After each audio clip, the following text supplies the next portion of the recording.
Welcome back, all you ghouls and goblins, for our final entry into this year's Halloween Horror Month. And we have quite a doozy to talk to you about today because we are covering the 1964 Japanese horror anthology Kwaidan. Now, if you've been following along all month, we've been under the theme of tell me a story. And so I wanted to end this month with a film that is very highly praised, regarded as one of the greatest horror anthologies of all time. So I kind of wanted to see what, if indeed, what the fuss was about. Now, having seen it,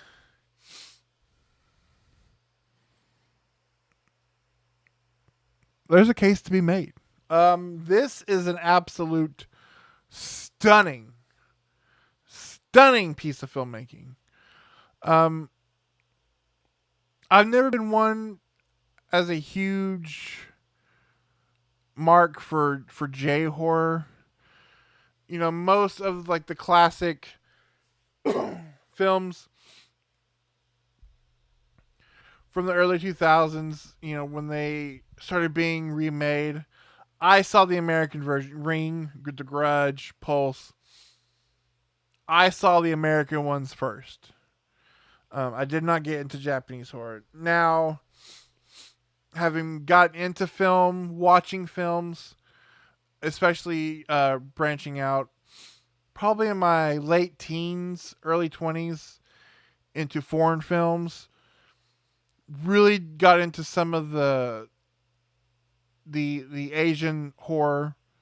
Not nearly like not we're not talking like category 3 stuff, but I mean like films like I Saw the Devil, or if you know, the influential Japanese movies like House or Lady Snowblood, things like that. I really do enjoy, and so I was curious because this is from the 60s. I knew it was going to look great. It was going to look beautiful. Just for reference, I watched this on the Criterion Blu-ray. It's absolutely stunning to look at. Beautiful, beautiful filmmaking. Masterful filmmaking. Um, it's just stunning what they were able to do in the 60s in this film. But it all comes down again, once again, to the stories. We have 4 stories to talk about tonight in our final entry into this year's Halloween Horror Month. So let's jump into it. This film is all 4 segments were written and directed by Masaki Kobayashi, based on Japanese folk tales. They're all kind of collected in a book, and then he took that book and adapted it. What I think sets this movie apart from a lot of things, especially in some Japanese cinema, much like Godzilla, this movie comes out of World War II. So during World War II, and I guess somewhat before, most of the arts and film and all that stuff was kind of taken over by the government and used for propaganda and things like that, as it was for other countries at that time. Uh, you know, Japan was no exception. And so after World War II, of course, you get, you know, a film like Godzilla, which is basically Japan dealing with, you know, the bomb and all that stuff and the fallout from that.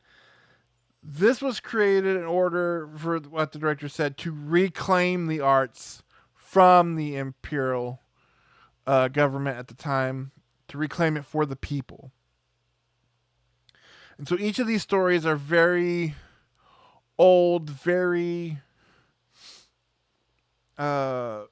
famous kind of folk tales in Japan.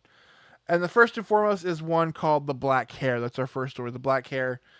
And definitely is kind of the prototype for what we would get in the kind of resurgence of J horror When you think Japanese horror and you think of ghosts in Japanese horror films, you have a look that comes to mind immediately, and it kind of gets its basis here in this story. We have we have this Ronin who's super dick to his wife. He leaves his wife in order to go marry another woman because that woman has money. Years go by and he begins to kind of regret those choices. Um, he misses his wife. So he goes back to find her all these years later, finds her. Uh, she is she looks the exact same. She's just as beautiful as she was the day he left. Um, he takes her to bed. He wakes up and oh no, she's a skeleton. And then he is attacked and cursed by her black hair, which immediately kind of like an Indiana Jones villain, just rapidly de-ages him. Uh, and so again, like the idea of like that scary, um, scary, look of what we think of with Japanese ghost women. This is kind of where that starts. It's a really effective story. Again, it's a whole like number one will be a dick. Number two, the hell hath no fury type situation. Our second story, which leads to our second story, um, which is the Woman of the Snow. Now, this story, um, when I get into it, is very familiar, especially if you enjoy anthology films. Um, it's about two men who are trapped out in a snowstorm and are gonna freeze to death. One of them he meets this woman of the snow. She's like a witch in the snow, a ghost or whatever. Um, and she tells him that she will let him live, but he must never tell anyone about her. So he goes off and meets this beautiful woman. They fall in love. They have children. They're married and they have children. Years go by until one night the weather gets real bad and he goes, "Hey, honey, did I ever tell you about this one time?" Now, I'm not going to spoil this story fully for you. However, if you've seen Tales from the Dark Side, the movie, and you remember the final story in that film with James Remar and Radon Chon and the Gargoyle, you know where this story is going. Although I will say this story has a bit more of a happy ending than that one, but it is that story. But I really did enjoy this one. Um, our third story I want to come back to is the one I want to touch on the most. The last story in the movie is called In a Cup of Tea. And this one is interesting because it's the most kind of meta in a way. It's also the one that's open the most to interpretation. Where we have this kind of aging writer who is writing this short story about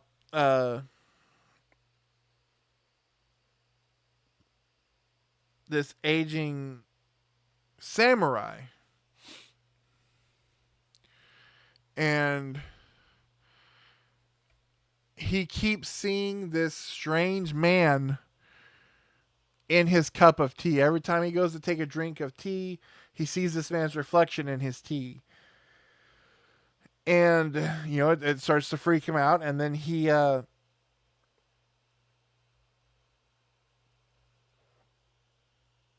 gets to the point where he starts seeing the man in his everyday life. Everywhere he goes, that man is there.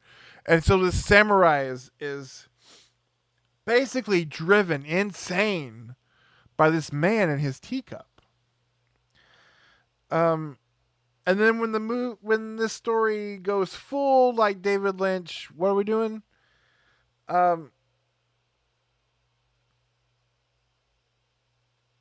a friend of the writer comes over to check on him, only to find him gone. He's missing because he's trapped in his teacup's reflection. Like I said, it's the weirdest one. It's especially with the third story we're going to go back to how strong that story is. This is kind of the weakest of the ones to go out on. Um, but it is still very good, and the to watch the performance of the man who plays the samurai slowly being driven insane by this weird smiling man in his tea glass. But the one that is probably the most famous because it was the cover of the movie for a long time is uh, Hoichi the Earless. This is bar none my obviously my favorite story. Maybe that we've talked about this entire month. Like this is the best of this movie, and it's the best of what this format of anthology films can offer. A little short nugget of something that makes you want so much more, but it's perfect in its little capsule to tell you this story. Um, Hochi is a blind musician um, who is captured and forced uh, by a bunch of ghosts to sing and retell uh, the stories of the battle that took their lives because the ghosts are not happy with the way they died. Um, and to get out of it, he goes to some priests, and you've seen the image of they write this kind of incantation that's supposed to make him invisible to ghosts, and so he just has this writing all over his body. Um, which again, like I said, it's just a haunting image, just this man covered in Japanese writing, and in order to protect him from ghosts. But unfortunately, much like Achilles' heel, while they were covering his entire body in this sacred writing, they did not do his ears. And so when the ghosts come to take him away, to drag him away, they go to drag him by the only part of him they can find is their ears, and he has his ears ripped off. It's very sad. It's a big like like because you go into it thinking, okay, so how this he'll be free from the ghost now. Oh no, the ears. Um, it's so well done. It's so haunting. The image of the ghosts and their battles. And again, just the image of Hochi and like the image of the man covered in writing. Um, and he plays most of the music. I feel comes from his like he will hit these long notes and just let them fade into silence. So much of the score of this movie is that kind of a Japanese instrument, that like long pluck of a string that slowly just goes to silence. It is incredibly, incredibly, incredibly haunting. Like I said, the Blu-ray of this is beautiful. I understand um the love for it, especially in like critics, because it is masterfully made. Uh, and I went into it being like, okay, well, we'll see. Maybe there's a good story to this. It really did blow me away by how incredible it is. Be warned, though. I'll say this, and it may be to a detriment to some for this movie. It is 3 hours long. It is a very long film, and it's a lot of subtitles, and it's 60 years old at this point.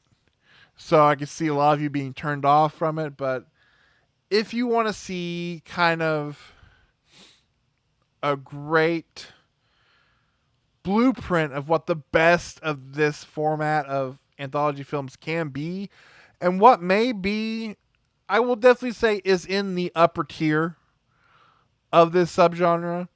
I don't know I don't know if I'd be willing to say it's the greatest of this subgenre, but it is really great. Um, it's a great showcase for what the best of anthology films has to offer. So I do recommend it on that, and because it's just beautiful filmmaking. And I'm always a proponent of reaching out to foreign films, whether it's in the horror genre or wherever. If if the idea of subtitles is a non-starter for you, unfortunately, you're going to miss out on some amazing, amazing pieces of art, and especially in cinema. And so, I highly do recommend checking this out. But that is going to wrap it up for this year's Halloween Horror Month. Which leads right into honestly what may be my favorite theme month of the year. Uh, and that is Neo Noir November. So come back next week as we begin Neo Noir November. We're going to be talking about some absolutely fantastic noir films this year, running the gambit from our next entry in our De Palma filmography. It's that time of year where I finally forced my poor wife Amber to the only time once a year where I get her to watch a David Lynch film.